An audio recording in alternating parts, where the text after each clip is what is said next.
শেষ রাতে আল্লাহর দুইটি নাম 21 বার পরে দোয়া করুন, উদ্দেশ্য পূরণ হবে। আল্লাহ পাক রব্বুল আলামিন সকল চাওয়া পাওয়াগুলো আল্লাহ তাআলা কবুল করে নেবেন। আল্লাহ তাআলার দুইটি গুণবাচক নাম রয়েছে, মনে রাখবেন।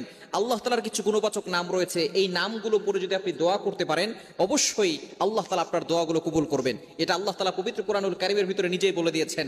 9 নম্বর পারা 13 নম্বর পৃষ্ঠার 4 নম্বর লাইন, সূরা আরাফের 180 নম্বর আয়াতে আল্লাহ তাআলা বলছেন, ওয়ালিল্লাহিল আসমাউল হুসনা ফাদউহু বিহা। আল্লাহ তাআলার এই গুণবাচক নাম পড়ে যদি কেউ দোয়া করে, আল্লাহ তাআলা তার দোয়াগুলো অ্যাকসেপ্ট করে নেন, কবুল করে নেন। এজন্য শেষ রাত, যে সময় আল্লাহ তাআলা প্রথম আসমানে এসে বান্দাদেরকে ডাকেন, এই সময় যদি কোনো ব্যক্তি আল্লাহ তাআলার দুইটি নাম পড়তে পারে, আল্লাহ তাআলা তার সকল উদ্দেশ্য পূরণ করে দিবেন।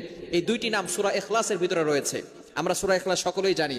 সূরা ইখলাস এমন সময় নাজিল করা হয়েছে যখন আল্লাহ তাআলার এই পরিচয়টা সূরা ইখলাসের ভিতরে আল্লাহ তাআলা দিয়ে দিয়েছেন। যখন নবীজি সাল্লাল্লাহু আলাইহি সাল্লাম কাফেরদের কাছে আল্লাহ তাআলার একত্ববাদের ঘোষণা দিতে লাগলো এবং সকলকে এক আল্লাহর উপরে ঈমান আনার কথা বলতে লাগলো, তখন কাফেররা বলেছিল, হে মুহাম্মদ, আমরা তো অনেক দেবতার পূজা করি, তুমি কোন আল্লাহর কথা বলছো? সে আল্লাহ কয়জন? সে আল্লাহ তাআলার ছেলে মেয়ে আছে নাকি? তখন আল্লাহ পাক রব্বুল আলামিন সূরা ইখলাস নাযিল করে দিলেন। রব্বুল আলামিন বলেন, কুল হুয়াল্লাহু আহাদ আল্লাহুস সামাদ লাম ইয়ালিদ ওয়া লাম ইউলাদ ওয়া লাম ইয়াকুল লাহু কুফুয়ান আহাদ। কি চমৎকার একটি সূরা! এই সূরা যে যত বেশি পড়বে তত বেশি আল্লাহর নৈকট্য অর্জন করতে পারবে। এখানে দুইটি নাম, একটা হচ্ছে আল্লাহু আস-সামাদ, খুবই চমৎকার দুইটি নাম না?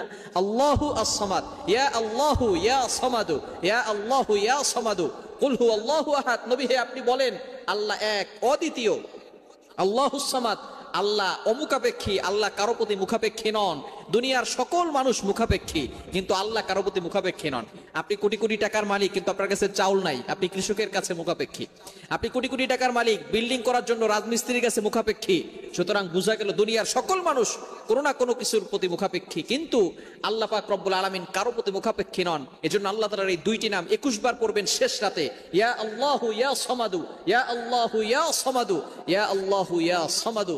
এভাবে যদি আপনি দোয়া করতে পারেন 21 বার পরে, আল্লাহ পাক রব্বুল আলামিন আপনার উদ্দেশ্যগুলো পূরণ করবেন। কেননা এই সময় আল্লাহ পাক রব্বুল আলামিন প্রথম আসমানে চলে আসেন। বুখারী শরীফের হাদিস, নবীজি সাল্লাল্লাহু আলাইহি ওয়াসাল্লাম জানিয়ে দিয়েছেন যে এই সময় আল্লাহ তাআলা প্রথম আসমানে এসে বান্দাদেরকে ডাকতে থাকেন, বান্দা কার কি লাগবে আমি আল্লাহর কাছে চাও, আমি আল্লাহ তাআলা তোমাদের চাওয়া পাওয়াগুলো পূরণ করে দিব।